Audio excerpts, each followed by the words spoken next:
Video like जरूर कर लीजिए और ऐसे वीडियो लगातार फ्री में पाने के लिए चैनल को तुरंत सब्सक्राइब कर लीजिए और बेल आइकन को जरूर टैप कर लीजिए ताकि आगे भी सारे वीडियो आपको मिलते रहे। यूट्यूब में फॉलो करते हैं तो प्लीज ये वाला फ्री टेलीग्राम चैनल जरूर ज्वाइन कर लीजिएगा। सारे नोटिफिकेशन सारे अपडेट यहीं पे आते हैं, ध्यान रखिए। नमस्कार दोस्तों, आप सभी का स्वागत है स्टडी फॉर एग्जाम्स में। दोस्तों, जैसा कि आप लोग जानते हैं कि यूपी ट्रिपल लेखपाल का कल अर्थात 21 मई को पेपर आयोजित होना है। उसके बारे में हम लोग बात करेंगे। आप पेपर को कैसे टैकल करेंगे, माइनस मार्किंग कैसे देखेंगे, आपका अटेम्प्ट कितना हो सकता है, तो इन सभी चीज़ों के बारे में हम लोग बात करेंगे। तो सबसे पहले कल आपका जो पेपर है उसके लिए आप लोग एडमिट कार्ड डाउनलोड जरूर कर लीजिए। फीस अभी भी पेमेंट करके आप अपना एडमिट कार्ड जो है डाउनलोड कर सकते हैं। प्रिंट निकाल कर अपने पास जरूर रख लीजिए, क्योंकि किसी कारण से सर्वर समस्या हो गई, साइट में कोई समस्या हो तो एडमिट कार्ड में दिक्कत ना होने पाए। इसके अलावा फोटो आईडी आप लोग रख लीजिए, पेन आप लोग यूज करना जो चाहते हैं वो कर लीजिए। और मैं आप लोग विशेष रूप से कहूँगा, आप लोग पेपर में जब बैठिएगा तो प्लेन जो है वो बोतल लेकर आप लोग पानी जरूर आप लोग रखिएगा, क्योंकि गर्मी का दिन काफ़ी चल ही रहा है, काफ़ी तेज़ गर्मी हो रही है। तो ऐसा ना हो कि आपको पानी पीने के बार-बार जाना पड़े और आपको जो है समय वहाँ पे नुकसान हो। आपके पास 2 घंटे का जो नियत समय मिलेगा, उसका यूज़ आपसे जो है पेपर सॉल्व करने में ही यूज़ करिएगा। तो मेरा आपसे विशेष आग्रह भी है, आप लोग अपनी छोटी बॉटल में पानी ज़रूर लेकर जाइएगा सेंटर पर। और समय से जो है आप लोग अपने सेंटर पे चले जाइए। जिनका सेंटर इस स्टेशन से काफ़ी दूर हो, वो लोग अब रात में ही जाने का प्रयास करें, सुबह आराम से पहुँच जाएँ और अच्छी नींद लेने का प्रयास करिएगा आज। क्योंकि बिना अच्छी नींद लिए आप पेपर को अच्छे से सॉल्व नहीं कर पाएँगे, तनाव किसी प्रकार का नहीं रखना है, प्रयास यही आपको करना है। बाकी आपका पेपर 100 प्रश्न होंगे, 100 अंकों का होंगे होंगे आपको 1/4 की मारी मार्किंग है। तो मारी मार्किंग 1/4 होने से जो है आप लोग रिस्क ले सकते हैं। रिस्क लेने का मतलब, अगर आपके पास अच्छे प्रश्न बन रहे हों, अच्छे प्रश्न हो रहे हैं, सही प्रश्न हो रहे हैं, ज़्यादातर प्रश्न, तो आप लोग कुछ जो है एलिमिनेट करके प्रश्नों को और सही कर सकते हैं। मैं बात करूँगा आप प्रश्न सॉल्व कैसे करेंगे आप। जिसकी मैथ बहुत अच्छी है, वो लोग तो अपना डीआई का प्रश्न जो है कभी भी सॉल्व कर सकते हैं, आराम, चाहे वो सबसे पहले भी सॉल्व करें या सबसे अंतिम में सॉल्व करें। क्योंकि समस्या होती है गणना करने में। क्योंकि जल्दीबाजी, जब आपके पास समय सीमित रहता है और आपको 10 प्रश्न सॉल्व करने होते हैं, तो उसमें जो गुणा भाग, जो छोटे-छोटे जो गुणा होते हैं ना, वह भी करना जो है कठिन हो जाता है। और इसके अलावा आपके एग्जैक्ट जो आंसर नहीं आएँगे, तो इससे आप लोग जो ई ऑप्शन है, वो चूज़ करना शुरू कर देंगे, जिससे आपके गलत होने के चांसेस बढ़ जाते हैं। तो मेरा आपका यही आग्रह है कि पेपर आप लोग 3 बार ज़रूर सॉल्व करने का प्रयास करिएगा। पहले आपको वो प्रश्न आप सब सॉल्व करना जो एकदम एग्जैक्ट आते रहें, और फिर जिनकी मैथ अगर थोड़ी-सा वीक हो, वो लोग जो है इसी बीच में अपना डीआई कर लें 10 प्रश्न, जिससे आराम से बिना तनाव के, कहीं-कहीं डीआई इतनी आसान-आसान होती है कि सिर्फ आपको एग्जैक्ट देखना होता है, इसमें ये इसका सही है, इसका ये सही है। कुछ प्रश्न ऐसे होते हैं, तो जब समय कम रहता है तो इनको चूज़ करने में भी आदमी कन्फ्यूजन होना शुरू होता है। तो मेरा कहने का मतलब, जो 10 नंबर का डीआई है, इसको आप लोग बीच में ही कहीं कर लीजिएगा। पहले एक चक्कर पेपर सॉल्व कर लीजिएगा, फिर इसके बाद डीआई कर लीजिएगा, फिर इसके बाद जीएस में आपको सिर्फ पढ़ना अगर आता है तो आप टिक करेंगे, नहीं आता तो आप छोड़ देंगे तुरंत इसके लिए। तो इसमें काफ़ी कम समय लगने वाला है। जो लगेगा वो डीआई में ही। और फिर दूसरी बार आप देखिए कि किसमें आप एलिमिनेट करते हैं, और फिर तीसरी बार पूरा चक्कर। कभी-कभी होता है कि आपको प्रश्न आता होगा, लेकिन आप जल्दीबाजी में उसकी भाषा को, उसके भाव को आप समझ नहीं पाते, जिससे जो है प्रश्न आप अटेम्प्ट नहीं करते हैं।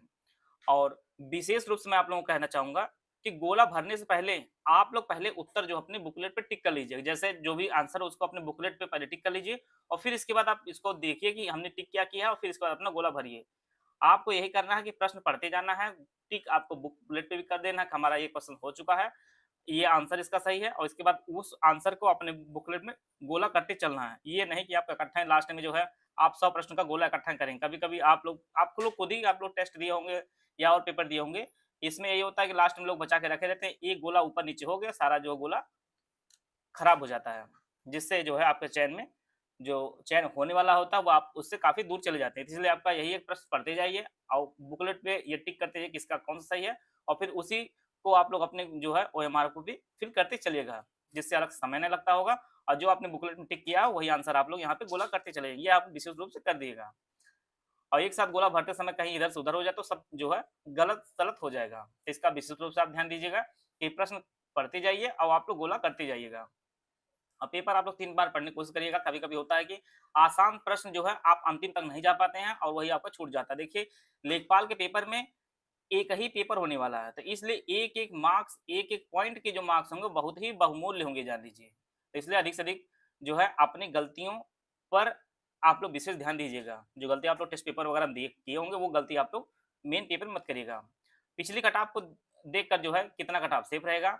जैसा कि आप लोग जानते हैं पिछली कट ऑफ लगभग 83 के राउंड जो है गई थी और इस बार उतना जाने के चांसेस नहीं होगा, क्योंकि जिस प्रकार से आयोग कंप्यूटर का प्रश्न पूछता है, आप जानो कि जो लोग नॉर्मल पढ़ते हैं वो 5 नंबर नहीं पा पाएँगे।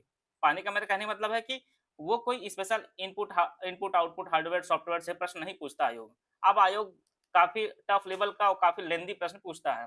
इसलिए जिनकी तैयारी अच्छी होगी वही लोग 10 प्लस पार होंगे। तो यहाँ पर भी मार्क्स कम होंगे लोगों के। और यूपी जीके जानते हैं कि यूपी ट्रिपल एससी का एक स्टैंडर्ड हो गया है।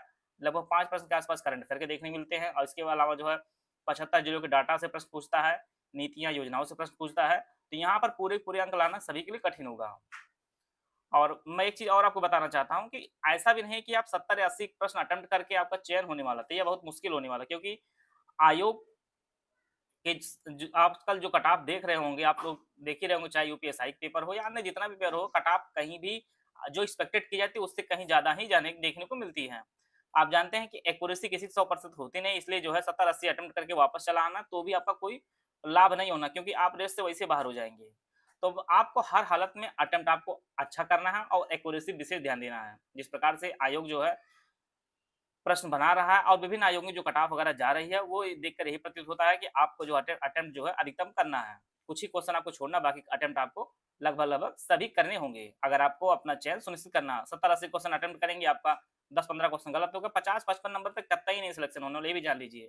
जब भी सिलेक्शन होगा, वो उसमें आपको जो है अधिक से अधिक मार्क्स लाना होगा, क्योंकि एक पेपर है और एक पेपर होने के कारण जो है आगे ना कोई टाइपिंग है, ना कोई स्किल है, इसलिए जो है एक ही पेपर सिलेक्शन है, तो इसलिए कट ऑफ आपको ज़्यादा ही देखने को मिलेगी।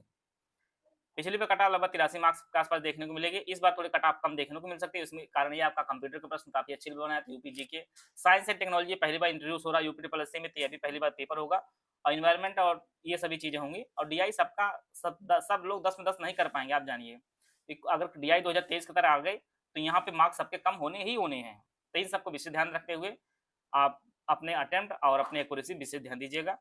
मेरा कहने का मतलब डीआई प्रश्न ज़रूर सॉल्व करिएगा, तो उसको एक बार जो है आप लोग क्रॉस चेक ज़रूर कर लीजिएगा गुणा भाग में, क्योंकि यहाँ पर जल्दीबाजी में कभी-कभी होता है कि आप प्रश्न आता है, सब कुछ सही है, लेकिन आपको छोटे से भाग देने में, छोटे से गुणा करने में या जोड़ने में आपका गलत हो जाता है, जिससे आप लोग ऑप्शन ई चूज़ कर सकते हैं। देखिए 3-4 प्रश्न ऑप्शन ई ज़रूर ही सही रहेगा, आयोग के जितनी परीक्षाएँ हुई, आगे भी परीक्षाएँ होंगी उसमें सही होगा। तो ई ऑप्शन चूज़ करने में बहुत विशेष ध्यान देकर आप लोग चूज़ करिएगा। और मैं आपको अब कहना चाहता हूँ, आपकी तैयारी जैसी भी हो, आपको पेपर किसी भी कीमत आपको पेपर छोड़ना नहीं है। आप जाइए, आप 1 दिन का समय खर्च करिए, जो भी चीज़ें हों, आपका पेपर जहाँ पर भी गया है, पेपर आपको देना ही देना है। आपको खुद नहीं पता होगा आपकी तैयारी कैसी हो, तो पेपर के हिसाब से पता चलता है कि सभी लोग रेस में हैं। तो पेपर अगर कठिन आता तो अलग बात है, बाकी अगर जनरल पेपर आता है, तो भी कोई बात नहीं, लेकिन पेपर आपको देना ही देना है, चाहे आपकी तैयारी कैसी भी रहे, क्योंकि एक अनुभव, एक जानकारी आपको होगी ही होगी। अगर आप अच्छे से पढ़े लिखे हैं, तो भगवान किसी को पता ही नहीं चलता कि हम टॉपर हैं, आप भी टॉपर बन सकते हैं, तो आपका भी नंबर आ सकता है फाइनल सिलेक्शन में। और देखिए लास्ट तक किसी का भी सिलेबस कंप्लीट नहीं होता है, ये टॉपर का भी नहीं कंप्लीट होता है। बस डिपेंड करता है कि आप कैसे विचार से, कितना आपका मस्तिष्क मजबूत है, जिससे जो है किसी प्रकार की नेगेटिविटी ना आए, उस पे आप लोग ध्यान दीजिएगा। अच्छी नींद लीजिए और अच्छे विचार से आप पेपर दीजिए। अब वास्तविकता यही है कि जितना भी फॉर्म पड़ा गया, 3,66,000 लोग हैं, लेकिन वास्तविक जो स्टूडेंट है वो 30 से 40,000 स्टूडेंट ही हैं। बाकी लोग अपने अनुभव, पहली बार पेपर देना, ऐसी चीज़ों के लिए जा रहे हैं, लेकिन वास्तविक कॉम्पिटिशन जो है 30 से 40,000 लोग ही इस कॉम्पिटिशन मेन है। आपको इन्हीं को बीट करना है और बीट करने का तरीका यही है कि आप एलिमिनेट करिए प्रश्नों को और प्रश्नों के अटेम्प्ट की संख्या जो है बढ़ाइए। देखिए ये सभी चीज़ें सिर्फ उनके लिए की जा रही है जो लोग पढ़े हुए हैं, जो रिवीजन कर रहे हैं।